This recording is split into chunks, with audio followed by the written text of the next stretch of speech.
ಬಣ್ಣನೂ ಇರಲ್ಲ, ರುಚಿನೂ ಇರೋಲ್ಲ ಅನ್ನೋದು ಎಲ್ಲರಿಗೂ ಗೊತ್ತಿರೋ ವಿಚಾರ.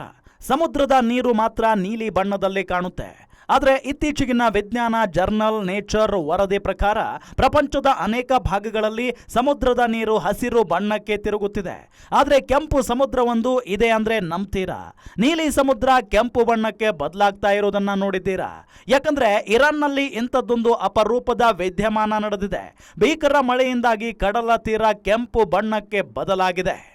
ಇದು ಇರಾನ್ನ ಹಾರ್ಮೋಜ್ನಲ್ಲಿರುವ ಪ್ರಸಿದ್ಧ ರೆಡ್ ಬೀಚ್. ಲಕ್ಷಾಂತರ ಪ್ರವಾಸಿಗರು ಇಲ್ಲಿಗೆ ಭೇಟಿ ನೀಡ್ತಾರೆ. ಕಡಲ ತೀರದ ಸೌಂದರ್ಯವನ್ನ ಕಣ್ತುಂಬಿಕೊಳ್ಳುವುದಕ್ಕೆ ಎಲ್ಲೆಲ್ಲಿಂದಲೋ ಪ್ರವಾಸಿಗರ ದಂಡು ಇಲ್ಲಿಗೆ ಬರುತ್ತೆ. ಮಳೆಯ ಸಮಯದಲ್ಲಿ ಬಂದ ಪ್ರವಾಸಿಗರಿಗೆ ಸಮುದ್ರದಲ್ಲಾದ ಬದಲಾವಣೆ ನಿಜಕ್ಕೂ ಬೆರಗಾಗುವಂತೆ ಮಾಡಿದೆ. ನೋಡ್ತಿದ್ದಂತೆ ಭೀಕರ ಮಳೆ ಶುರುವಾಗಿದೆ. ಎಡೆ ಬಿಡದೆ ಸುರಿದ ಮಳೆಯಿಂದಾಗಿ ಕಡಲ ತೀರ ರಕ್ತದ ಬಣ್ಣಕ್ಕೆ ತಿರುಗಿದೆ. ಇದನ್ನ ಸೋಷಿಯಲ್ ಮೀಡಿಯಾದಲ್ಲಿ ಹಂಚಿಕೊಂಡ ಪ್ರವಾಸಿಗ ಹಾರ್ಮೋಜ್ನ ಪ್ರಸಿದ್ಧ ಕೆಂಪು ಸಮುದ್ರದಲ್ಲಿ ಮಳೆ ಆರಂಭವಾಗಿದೆ ಅಂತ ಬರೆದುಕೊಂಡಿದ್ದಾರೆ. ಮಳೆಯಿಂದಾಗಿ ಕಡಲ ತೀರ ಕೆಂಪು ಬಣ್ಣಕ್ಕೆ ತಿರುಗಿದ ವಿಡಿಯೋ ಸೋಷಿಯಲ್ ಮೀಡಿಯಾದಲ್ಲಿ ಸಂಚಲನ ಮೂಡಿಸಿದೆ.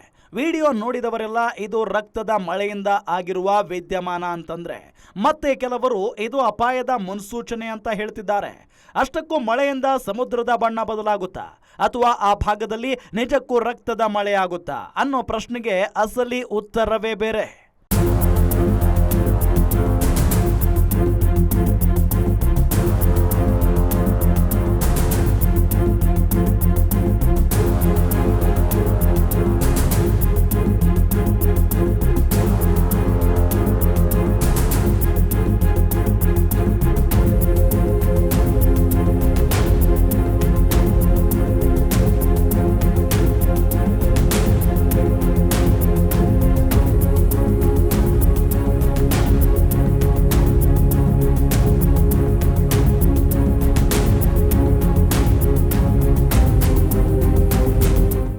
ಕಡಲ ತೀರ ಕೆಂಪು ಬಣ್ಣಕ್ಕೆ ತಿರುಗುವ ಘಟನೆ ವರ್ಷಕ್ಕೊಮ್ಮೆ ನಡೆಯುತ್ತೆ. ಮುಖ್ಯವಾಗಿ ಮಳೆಬೆಲ್ಲು ದ್ವೀಪದಲ್ಲಿ ಮಾತ್ರ ಹೀಗೆ ಸಂಭವಿಸುತ್ತೆ.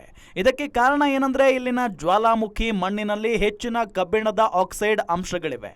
ಕಬ್ಬಿಣದ ಆಕ್ಸೈಡ್ ಅಂಶ ಹಾಗೂ ಖನಿಜಗಳು ನೀರಿನೊಂದಿಗೆ ಬೆರೆತಾಗ ವಿಶಿಷ್ಟವಾದ ಕೆಂಪು ಬಣ್ಣದ ಹೊಳಪಿಗೆ ಬದಲಾಗುತ್ತೆ ಅಂತ ಅಧ್ಯಯನವೊಂದು ತಿಳಿಸಿದೆ. ಹೀಗಾಗಿ ಈ ಭಾಗದಲ್ಲಿ ಹೆಚ್ಚು ಮಳೆಯಾದಾಗ ಮಣ್ಣಲ್ಲಿರುವ ಕಬ್ಬಿಣದ ಆಕ್ಸೈಡ್ ಅಂಶಗಳು, ಖನಿಜಗಳು ಮಳೆ ನೀರಿನೊಂದಿಗೆ ಬೆರೆತು ಕೆಂಪಾಗುತ್ತೆ. ಆ ನೀರು ಕಡಲ ತೀರಕ್ಕೆ ಹರಿದು ಸಮುದ್ರವನ್ನು ಕೆಂಪಾಗಿಸಿದೆ. ಗ್ಯಾರಂಟಿ ನ್ಯೂಸ್, ಸುದ್ದಿ ಖಚಿತ, ನ್ಯಾಯ ನಿಶ್ಚಿತ.